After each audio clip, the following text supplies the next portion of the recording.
Welcome back to day 20 of the Storage 100. I am Joe Downs with the Storage Mastermind.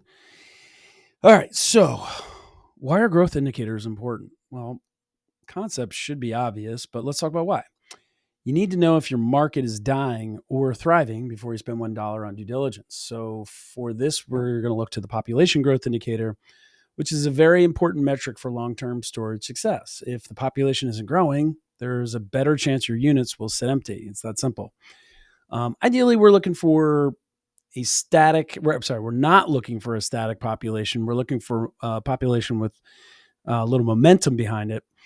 A place where the U-Hauls are rolling in and out, right? Static or stable would be my plan B. It's okay, but you're going to place more of an emphasis on the facility itself and really dig a little deeper. For me, I'm okay with a stable market, but I really got to love the facility. And it's all about how you buy it, right? If you buy it right in a stable market, maybe you're protected from future competition. Okay, could be a very nice place to own a facility. Short of that, we want momentum. We want population growth. So I'd rather be, and I'm sure you would be, and that's why you're listening here. You'd rather be where people are going, not where they've been. So let's talk about where you can find this very important data and for free, because you don't need to drop thousands of dollars on fancy data subscriptions to get the truth about the population of a market and the direction it's headed. So because the best data is actually public and it's free, and it's just waiting for you to grab it. So the gold standard is census.gov. That's the best source of truth, but to be honest, it's very clunky and hard to navigate. Maybe if you create an AI agent, I'm sure it'd be a little easier. Short of that, my favorite would be and our go-to is citydata.com, because it takes all the raw census data and turns it into really easy to read graphs. You can actually just spot trends very visually, very quickly. Pro tip: check the local economic development sites too. They're always bragging there. It's their job to brag about all the new businesses, factories, whatever's coming to the area. So, or new housing developments coming down. That is what they do, is to promote their area. So that's usually an awesome leading indicator for future growth. And then another pro tip too, look at U-Haul migration. If it costs a fortune to rent one-way truck into a city you're looking at, if it costs a fortune to rent to the city you're looking at, that's all right. I was about to say something negative. As a positive, that is like pure, unadulterated demand going on there, right? So that city's growing. All right. So you get why, right? Because it's not transient. It wouldn't cost a lot if the truck was coming back. So anyway, it means no one's moving out of that city. All right. You got to understand how the growth stacks up against your new construction too. So let's say you find a market with 3% population growth. Could be where it costs a lot to get a one-way U-Haul, right?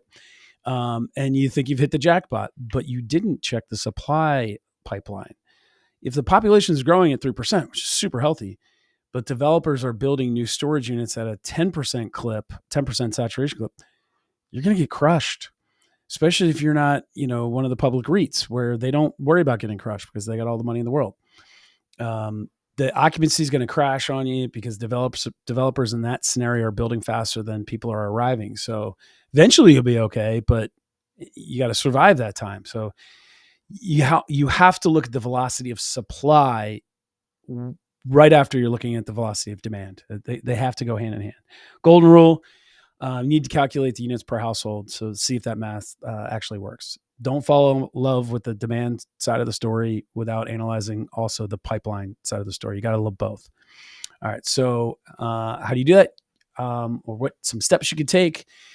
Get over to citydata.com right now. Type in your target zip code. Do it on your own hometown. See what's going on, just to get a feel for it. Look at the population chart for the last 10 years. Is that line going up, or is it flatlining, or worse, is it going down? This is going to be your first pass filter, right? Then check the median household income trend. Is it rising? Because growth without rising income is a recipe for low rents as well. So you want these two data points to kind of go hand in hand, because they're going to tell you everything you need to know about the health of a market. All right. If you just checked your hometown and realized why the mall is empty, by the way, hit the like button for me. Tomorrow, we're going to go deeper into the supply side, and we're going to look for oversaturated markets before you waste your time.